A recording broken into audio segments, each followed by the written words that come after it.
Mr. President, late last week it was reported that the Pentagon was contemplating ending critical military assistance to European partners, including the Baltic states, in a program known as the Baltic Security Initiative.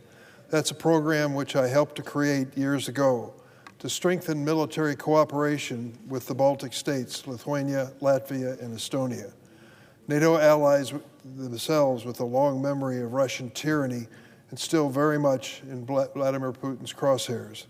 The Baltic states are some of the most vibrant, dedicated members of NATO, spending well above proposed funding targets for defense. The dangerous idea to cut this assistance came just as another deadline from President Trump for Russia to end its war in Ukraine came and went without any consequence. In fact, Vladimir Putin responded like he always does after President Trump sets a deadline or lavishes him with a red carpet treatment in Alaska.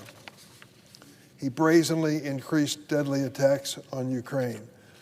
That's right, while we were trying to get Vladimir Putin and the Russians to finally agree to a ceasefire and end of hostilities in Ukraine, he did exactly the opposite. That's what happened over the weekend, during which Russia launched one of the biggest aerial assaults on Ukraine in the entire war, and then again did it again this week.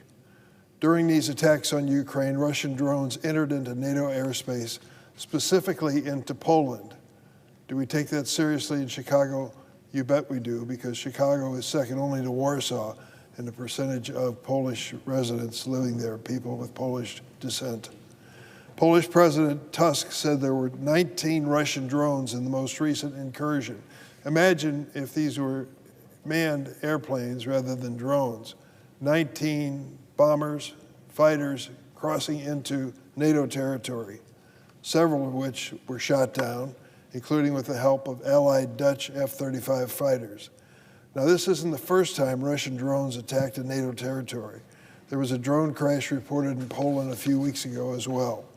And Russia has been behind a campaign of sabotage, assassination, and mayhem across NATO, targeting weapon supplies, infrastructure, and dissidents. So let me say clearly to President Trump, with Putin thumbing his nose at us, violating NATO airspace, and testing American resolve, this is not the time to back away from our frontline allies. It's certainly not the time to halt bipartisan congressional support to the Baltic states. We should not be fooled. Vladimir Putin is not our friend. The Baltic states and Poland have proven that they are. Vladimir Putin responds only to strength, and right now he and other autocrats around the world are bonding together. They sense America is getting weak, and we here in Congress should not be fooled either. We should ensure the Baltic Security Initiative is included in the Defense Authorization Bill and pass the Graham-Blumenthal legislation that tightens sanctions on Russia.